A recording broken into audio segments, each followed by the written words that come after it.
Terence "Bud" Crawford won't go to jail for a dispute. Omaha police launched an internal affairs investigation after a traffic stop involving Omaha native Terence "Bud" Crawford. Hometown boxing champ Bud Crawford's accomplishments with a parade. He's pulled over by Omaha police, setting off a social media firestorm. Seatbelt. Step out.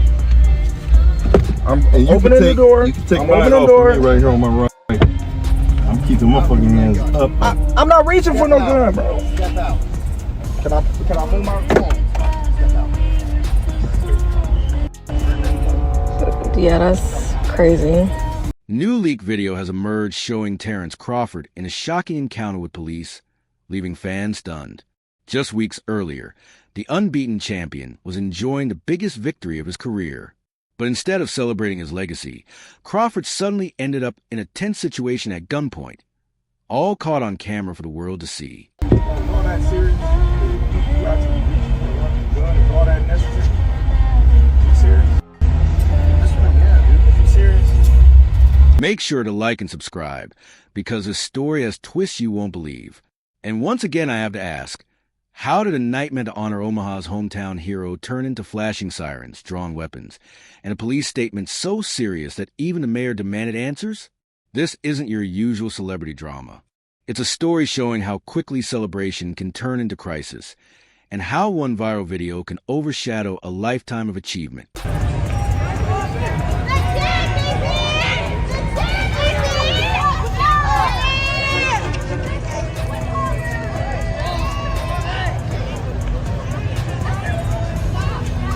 September 28th was supposed to go down in history for Omaha, Nebraska.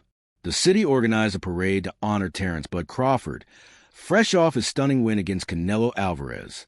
But it wasn't just about boxing. It was about honoring his legacy. Thousands packed the streets. Coaches and peers hailed him as one of the sport's greats. Even superstar Eminem sent a congratulatory video, calling Crawford the greatest of all time. Bud, what up, champ? Congratulations, man. You did it. I'm so proud of you. You used all my tricks to beat Canelo, just like I showed you. You went in there, and you got it done. Unbelievable, bro. All jokes aside, fucking GOAT shit, man. Congratulations, champ. So well-deserved. Salute. For Crawford, it felt like justice. He had silenced his doubters, defied the odds, and brought pride back to his city. Standing before fans and cameras, he promised to enjoy the night, celebrate hard, and soak up every bit of recognition. But only hours later, the joy of that parade and his victory was replaced by the flashing lights of police cars on a dark Omaha street. What was meant to be a night of pride quickly turned into something far more serious.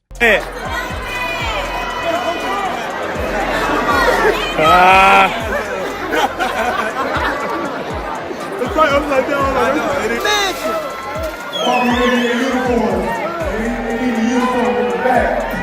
By early Sunday morning, Crawford's name was trending online for reasons no one expected.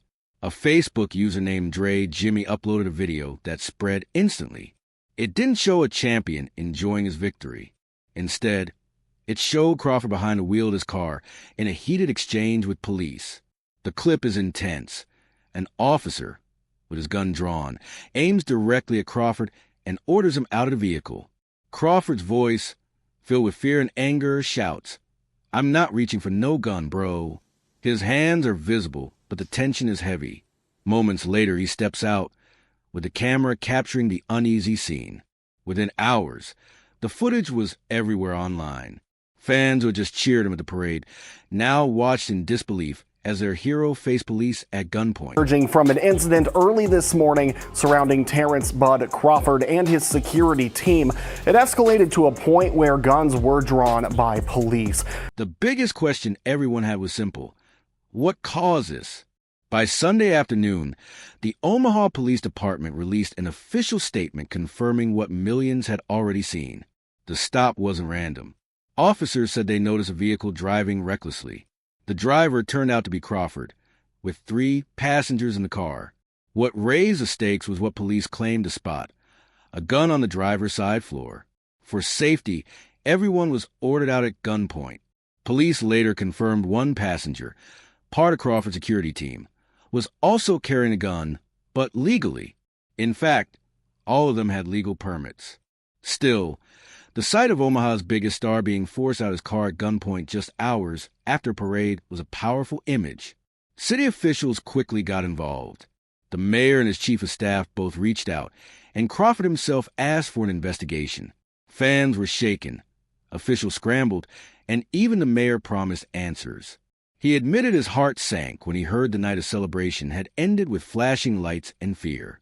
This was the last thing Omaha wanted to see. My chief of staff, Tom Warren, both reached out to Mr. Crawford, and he indicated that he would like us to do an investigation. Mayor Ewing stressed how important trust is between the community and police, especially in a city where Crawford is not just a champion, but a role model. He promised the truth would come out and that this incident would not be ignored. At the same time, Police Chief Todd Schmader confirmed that an internal review had begun. He acknowledged the seriousness of what happened and said every part of the encounter, from the officers' choices to the final outcome, would be examined closely. At that point, it was no longer only about Crawford. It was about trust, accountability, and how police and citizens could move forward together. Crawford to exit the vehicle, and he did, and then Mr. Crawford was placed in handcuffs while they conducted their investigation. While leaders spoke, the internet exploded with debate. By the next morning, Crawford's name dominated Twitter, Instagram, and Facebook. The video was being paused, replayed, and analyzed frame by frame. Fans who had just celebrated his win now struggled to understand why their champion was held at gunpoint. Outrage spread quickly. Many questioned why Crawford, who clearly kept his hands visible and said he wasn't reaching for a weapon, was treated as a threat.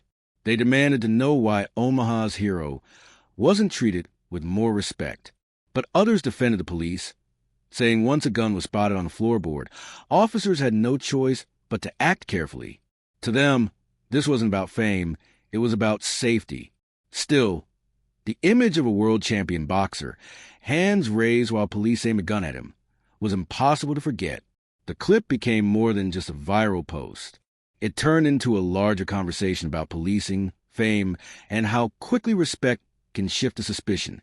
Cop comes to my window, cop goes to Bud's window. I know the protocol. No, I don't have it on me. I left everything at home. He had already told them, so there was no reason for him to reach for nothing. Meanwhile, Crawford decided to speak out. In the days that followed, he didn't stay silent. He addressed both the police incident and the way he's been judged in his career. Appearing on Cam Newton's 4th and 1 podcast, Crawford spoke openly about his motivations. "I don't have the box. I fight because I love it," he said, pushing back at critics who claimed his Canelo fight was only about money. For Crawford, that victory was about securing his legacy, not his bank account. He admitted he doesn't expect full respect until he steps away from the sport for good. It's crazy because it's funny because when I was with Top Rank, you know, a lot of people was always saying, man, he's broke, he's this and that and that and this. And I was getting paid good money. But I'm like, man, I don't have to box. Like, I can retire. That's a flex. Y'all box because y'all have to. I box because I love it. Yeah. You know? Canelo, oh, he's just boxing because he won a bag. I'm like, bro, listen, I don't got to box. The bag, yeah, that's definitely, you know what I mean, tasty, you know, but at the same time, beating Canelo is gonna be worth more than the bag, you know, at the end of the day, because I'm gonna be talked about. 100 years, they're going to be like, man, you remember that kid from Omaha, Nebraska, Bud? Yeah. Even Eminem sent a video message that quickly went viral. In his trademark style, the rapper congratulated Crawford, calling him the GOAT and praising his dominant win against Canelo. For fans, it felt surreal. One of music's greatest stars saluting one of boxing's greatest champions. What up, champ? Congratulations, man. You did it. I'm so proud of you. You used all my tricks to beat Canelo. Could stop him the second time. I think we could stop him the second time. I think it'll be worse. Because honestly, I don't feel like a sharp Bud Crawford. I don't think Canelo can hurt him. Them guys, they didn't have the IQ that Crawford has, you know. So maybe they didn't see those punches coming, but Crawford got everything ahead of him. He's 2 steps ahead of him, as you can see. None of the shit he was doing that he normally do work. Nothing. None that he normally do work. Look, I think what we shouldn't be saying is Canelo's old, Canelo's shot, because you got to give the credit to Crawford. Yeah. But Canelo's nowhere near the fighter he once was.